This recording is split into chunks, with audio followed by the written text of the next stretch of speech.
दुसरा स्कंद विसर्ग या अंतर्गत अध्याय दुसरा हृदयातील भगवंत या अध्यायाचं आपण श्रवण करीत आहोत. श्लोक संख्या 10 पर्यंत आपण चर्चा केलेली आहे. भगवंतांचं दिव्य रूप आणि त्याचं माधुर्य सौंदर्य याचं वर्णन आपण श्रवण करीत आहोत. भगवंतांचे चरण कमल महान योगीजनांच्या भक्तांच्या हृदयामध्ये कमलावरती ते हृदय कमलरूपी आहे आणि त्या कमलावरती भगवंत सदा निवास करीत असतात. आणि भगवंतांच्या वक्षस्थलावरती छातीवरती कौस्तुभमणी अत्यंत सुंदर विराजमान आहे. कंठी कौस्तुभमणी विराजित असंही तुकाराम महाराज म्हणतात. आणि या कौस्तुभमण्यावरती भगवंतांचे सुंदर गायीचे वासरू याचं चिन्ह अंकित झालेलं आहे. आणि भगवंतांच्या खांद्यावरती अनेक रत्न आणि त्यांचे हारही झळकत आहेत. आणि भगवंतांच्या मानेवरती अत्यंत सुंदर सुंदर वनफुलांच्या बनलेल्या माळाही लटकत आहेत. विभूषितम मेखलयांगुलीयकैर् महाधनैर्नुपूर कंकणादिभिः स्निग्धामलाकुञ्चितनीलकुन्तलैर् विरोचमानान् हासपेशलम्. भगवंतांची कंबर अत्यंत सुंदर करदोड्याने सुशोभित आहे आणि तो अर्थातच सोन्याचा आहे. आणि त्यांच्या हाताच्या बोटांमध्ये अत्यंत बहुमूल्य अशा रत्नांद्वारे बनलेल्या अंगठ्या आहेत.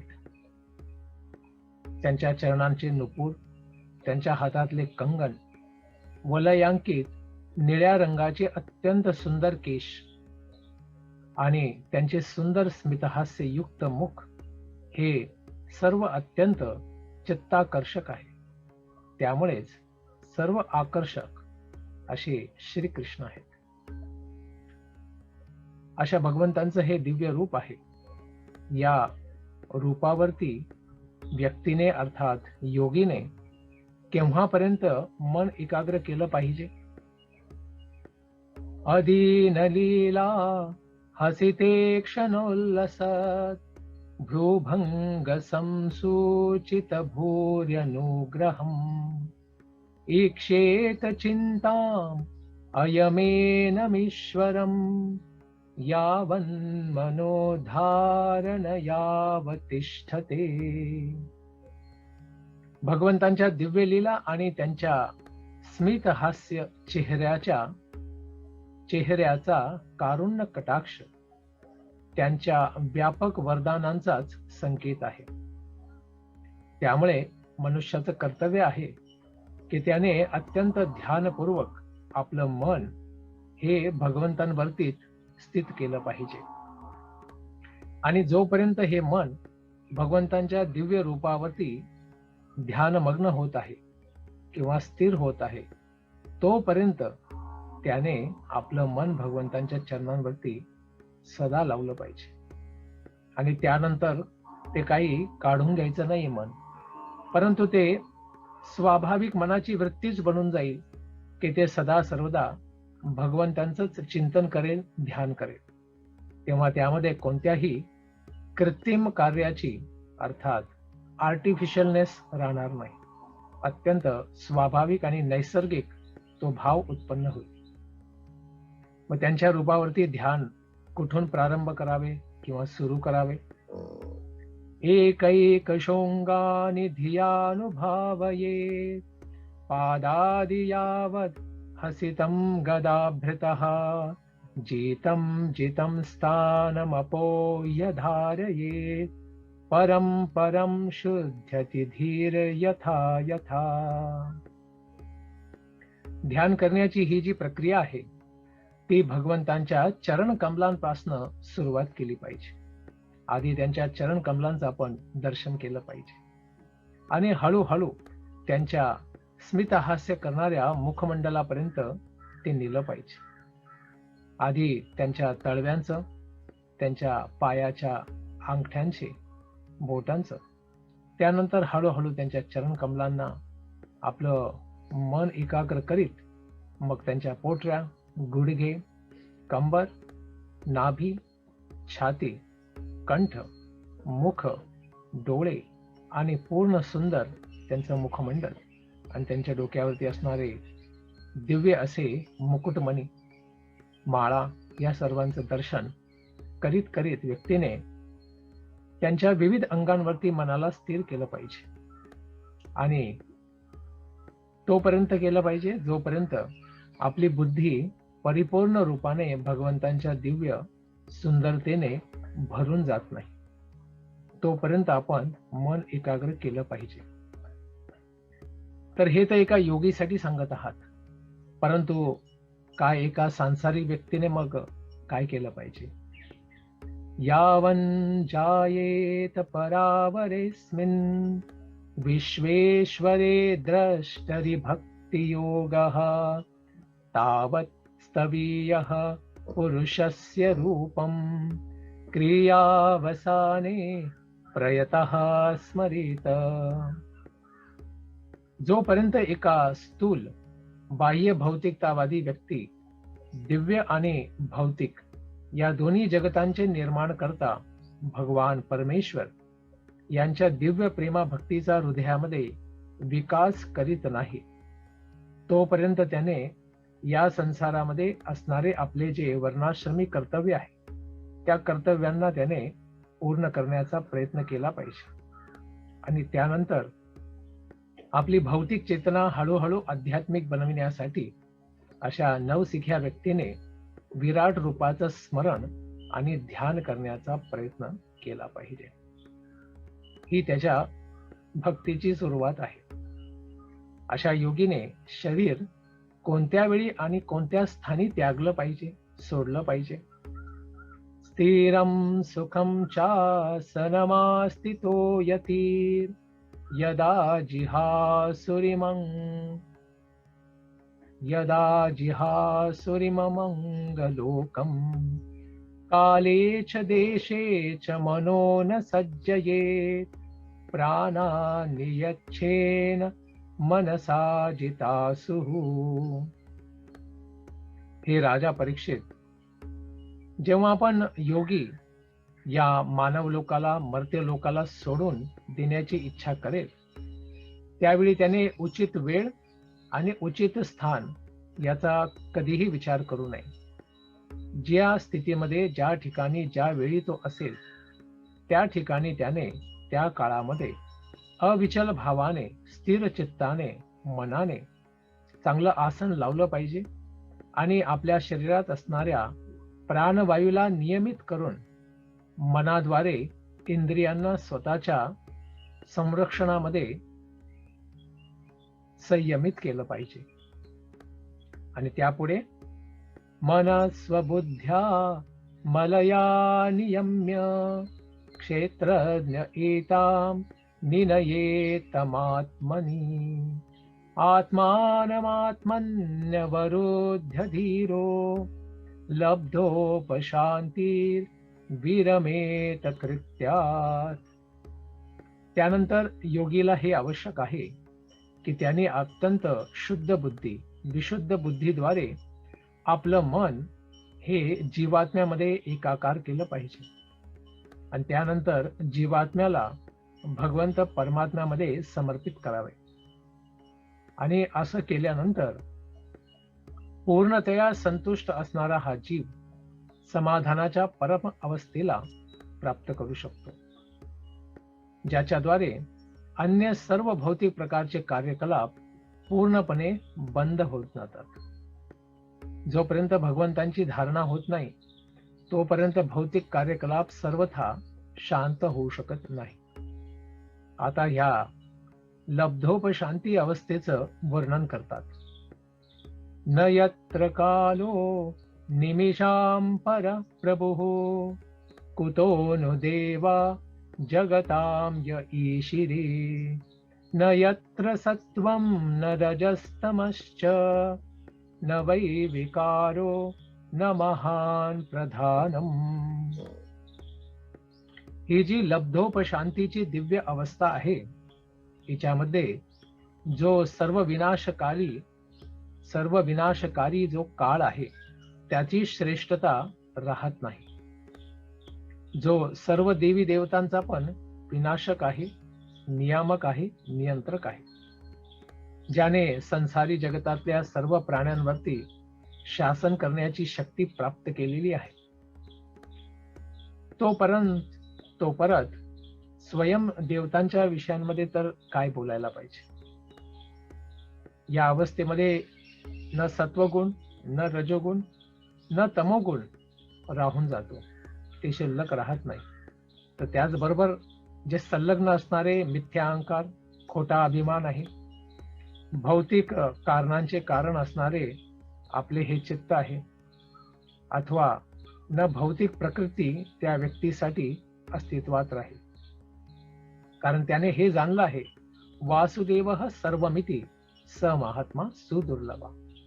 ज्याने भगवंत वासुदेवच सर्व काही आहेत हे जे जाणून घेतलेलं आहे, त्या व्यक्तीसाठी दुसरं काही जाणण्यायोग्य राहून जात नाही. तो सर्व क्रियायोगातनं मुक्त झालेला असतो. असं पूर्ण यश मिळविण्यासाठी मग योगी काय करतो? परम पदम वैष्णवम आमनन्ति तत् यन्नेति नेतीत्यत दुत्सित्सुक्षवः विसृज्य दौरात्म्यमनन्य सौहृदा हृदोपगुह्यार्ह पदम पदे पदे. मासे योगीजन ईश्वर विहीन, अर्थात ज्यामध्ये भगवंतांची चेतना आपल्याला दिसत नसेल, तिचा अनुभव होत नसेल, अशा प्रत्येक भौतिक वस्तूपासून स्वतःला वाचविण्याचा प्रयत्न करतो. त्या गोष्टीमध्ये स्वतःचं चित्त तो जाऊ देत नाही.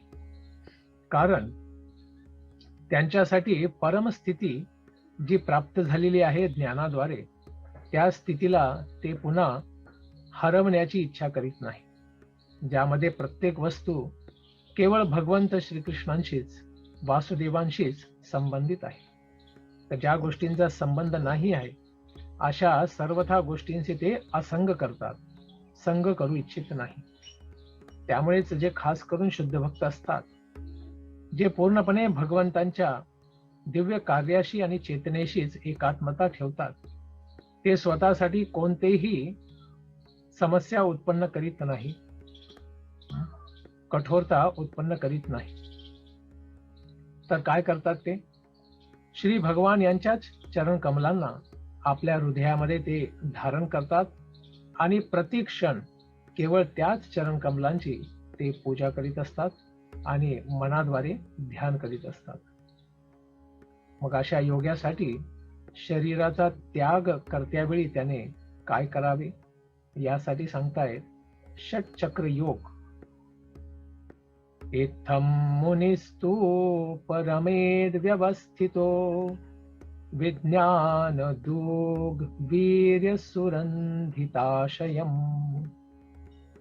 सुरंधिताशयः स्वपार्ष्णिनापीड्य गुदं तदोनिलं स्थानेषु षट्सु नमये जित क्लमः. वैज्ञानिक ज्ञानाच्या आधारावरती, त्याच्या बळावरती मनुष्याने परम अनुभूतीची पूर्ण अवस्था आणि स्वरूप यामध्ये स्थिर होण्याचा प्रयत्न केला पाहिजे. आणि या पद्धतीने समस्त प्रकारच्या भौतिक इच्छांना, वासनांना त्याने शांत करण्यामध्ये समर्थ झालं पाहिजे. मनुष्याने जे वायुद्वार आहे, गुदा, याला आपल्या पायाद्वारे बंद केलं पाहिजे आणि प्राणवायूला क्रमाक्रमाने 6 प्रकारच्या चक्रांमधनं एक एक करत वरती वरती त्याला संक्रमित केलं पाहिजे. आणि त्यानंतर भौतिक शरीराचा तो त्याग करून आध्यात्मिक ऊर्ध्वगतीला, उत्तर दिशेला तो प्रवास करू शकतो. अशा प्राणाला मग त्याने कुठे नेलं पाहिजे? नाभ्यां स्थितं हृद्य धीरोऽप्य तस्मात् उदानगत्योरसितं नयेन्मुनिः ततोऽनुसन्धाय धिया मनस्वी स्वतालुमूलं शनकैरनयेत. असा ध्यानमग्न झालेला योगी आहे. याने मग त्याच्या पुढे काय केलं पाहिजे? प्राणवायूला हळूहळू नाभीपासून हृदयामध्ये, हृदयापासून छातीमध्ये आणि तिथून तालूपर्यंत, तालूच्या खालच्या भागापर्यंत नेलं पाहिजे. आणि त्यानंतर बुद्धीद्वारे योग्य स्थानांना शोधून काढलं पाहिजे की कोणकोणत्या चक्रांमधनं त्याला पुढे न्यायचं आहे. त्यांचं स्थान शोधत नेलं पाहिजे. आणि यापुढे तस्माद् भ्रुवोरन्तरमुन्नयेत निरुद्ध सप्तायतनोऽनपेक्षः स्थित्वा मुहूर्ता धमकुण्ठदृष्टिर्निर्भीद्य मूर्धन् विसृजेत परम गतः. त्यानंतर भक्तियोगी, अर्थात योगी जरी असला तरी त्याच्यामध्ये भक्तिभाव तर असलाच पाहिजे. त्याशिवाय तो भगवंतांची धारणा करू शकत नाही. अशा योग्याने मग प्राणवायूंना दोन्ही भ्रुकुटी मध्यामध्ये आणलं पाहिजे, टाळूनंतर. आणि त्यानंतर प्राणवायूचे जे 7 प्रकारचे बाहेरचे द्वार आहेत त्यांना बंद करून त्यानंतर भगवतधामी परत जाण्याचं स्वतःचं लक्ष मानलं पाहिजे आणि त्याच्या प्रतीच त्याने पुढचा विकास केला पाहिजे. परंतु जर भगवतधाम जाणं सोडून भौतिक संसारातील इच्छांपासून तो मुक्त नसेल, तो कसा पुढे जाईल? त्यामुळे त्याने अशा सर्व प्रकारच्या इच्छांपासून मुक्त असलं पाहिजे. आणि त्यानंतर डोक्याच्या वरती असणारे ब्रह्मरंध्र, त्या ब्रह्मरंध्रापर्यंत त्याने प्राणवायू नेला पाहिजे. आणि त्यानंतर भगवंतांकडे परत जाण्यासाठी त्याने सर्व भौतिक बंधनांचा त्याग केल्यानंतर या ब्रह्मरंध्रातनं तो आपल्या आध्यात्मिक शरीरासहित बाहेर निघू शकतो. परंतु जर कोणाला या जगतातीलच दुसऱ्या ठिकाणी जाण्याची आसक्ती असेल तर, सांसारिक सूक्ष्म भोगांना प्राप्त करण्याची इच्छा असेल तर, अशा योगीसाठी क्रममुक्तीचं आता वर्णन करतात. यदि प्रयास्यन् नृपपारमेष्ठ्यं वैहायसाना मुतयद्विहारम् अष्टाधिपत्यं गुणसन्निवाये सहैव गच्छेन् मनसेन्द्रियैश्च.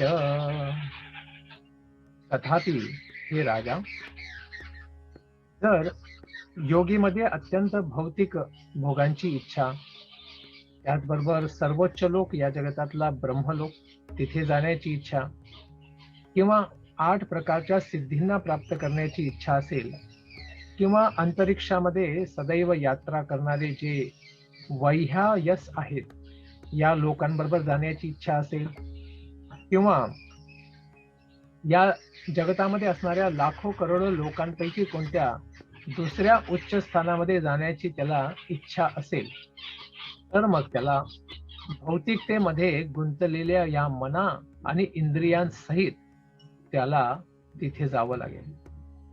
कारण अशा अनेक सिद्धी आहेत, जसं अणिमा सिद्धी, लहानापेक्षा लहान सूक्ष्म बनणे, त्यानंतर लघिमा, हलक्यापेक्षा हलके बनणे, महिमा, सगळ्यात गुरु अर्थात वजनदार गोष्टींमध्ये सर्वात भारी वस्तू बनणे, ईशित्व अर्थात आश्चर्यकारक वस्तू उत्पन्न करणे किंवा त्यांना प्राप्त करणे, त्यानंतर वशित्व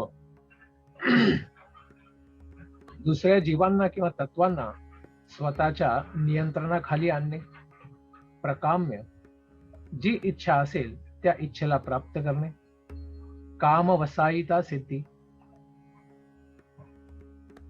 इच्छेनुसार वेगवेगळं रूप धारण करण्याची सिद्धी, त्यानंतर प्राप्ती सिद्धी. एखादी गोष्ट आपल्या जवळ नसेल, दूर कुठेतरी असेल, परंतु तिथे जाण्याची आवश्यकता नाही. आपल्या स्थानावरूनच आपल्या स्थानावरूनच ती गोष्ट प्राप्त करता येऊ शकते. अशा प्रकारच्या अनेक सिद्धी आहेत आणि या सिद्धी प्राप्त करण्याची ज्याला इच्छा आहे त्यांना या सूक्ष्म शरीराबरोबर या शरीरामध्ये असणाऱ्या आसक्तींसहित त्याला पुढे जावं लागेल. असं विचरण करणारा योगी कशाच्या बळावर जाऊ शकतो आणि काय असं विचरण एका साधारण व्यक्तीसाठी शक्य आहे का? योगेश्वराणां गतिमाहुरंतर बहिः त्रिलोक्यः पवनान्तरात्मनां न कर्मभिस्तां गतिमाप्नुवन्ति विद्या तपो योग समाधिभाजाम्. योगी लोकांचा संबंध केवळ आध्यात्मिक शरीराशीच असतो. भौतिक गोष्टींशी त्यांना काहीही प्रकारचे कर्तव्य नसते आणि याच्या फळस्वरूप आपलीच भक्ती, तपस्या आणि योग शक्ती आणि त्याच संदर्भात असणारं दिव्य ज्ञान याच्या बळावरतीच भौतिक जगतातले आतले आणि बाहेरचे असे अत्यंत भयानक किंवा भीषण रूप जे आहे त्याच्यामध्ये त्याला विचरण करण्याची शक्ती प्राप्त होते. परंतु जो सकाम कर्मी आहे, कर्मकांडात अडकलेला आहे, भौतिक इच्छांमध्ये अडकलेला आहे, असा निपट भौतिकतावादी व्यक्ती जो आहे, या पद्धतीचा मुक्त भाव प्राप्त झाला नसल्यामुळे बाह्य आणि अंतर अशा अंतरिक्षामध्ये तो स्वच्छंदपणे विचरण करू शकत नाही. तर असा योगी हळूहळू वरच्या लोकांपर्यंत कसा जातो? वैश्वानरं याति विहाय सागतः सुषुम्नया ब्रह्मपथेन शोचिषा विधूतकल्कोत हरेरुदस्तात् प्रयाति चक्रं नृपशैशुमारम्.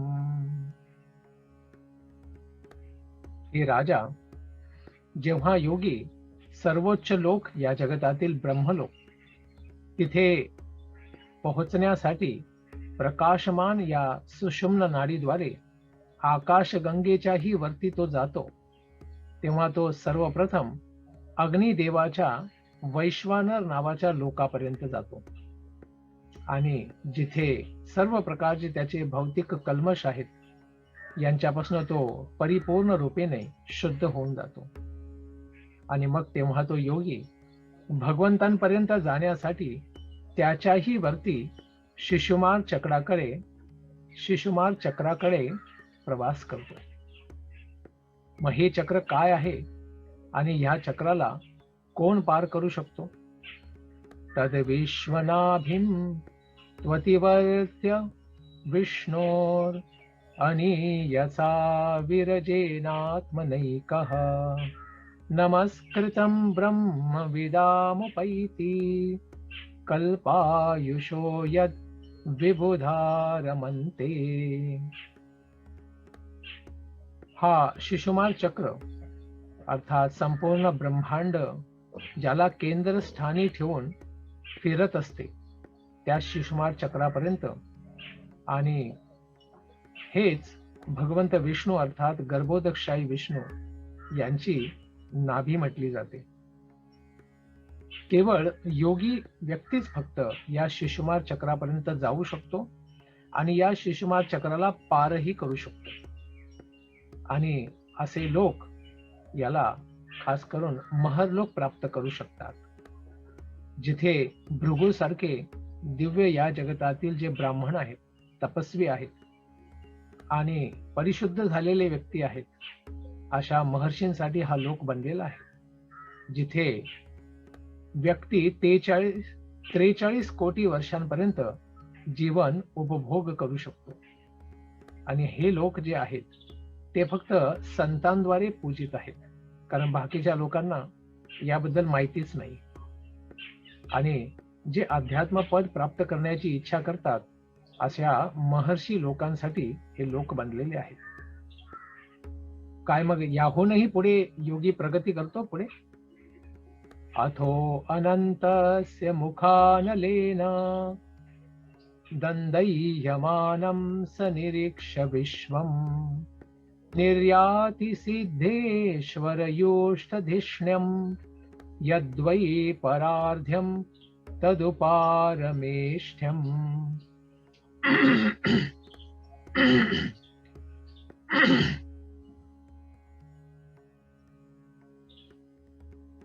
संपूर्ण ब्रह्मांडाच्या अंतिम संहाराच्या वेळी, अर्थात आत्यंतिक या जगताच्या प्रलयाच्या वेळी, जेव्हा ब्रह्माजींचं जीवन संपूर्ण होतं, 100 वर्षांचं ब्रह्माजींचं जीवन संपूर्ण जेव्हा होतं, त्यावेळी या जगताच्या खाली असणारे अनंत देव शेष यांच्या मुखातनं अत्यंत भयानक अशी अग्नी आणि त्याच्या ज्वाळा ह्या प्रकट होत असतात. आणि योगी ब्रह्मांडात असणाऱ्या समस्त लोकांना पूर्णपणे भस्म समजून पुढे निघत असतो.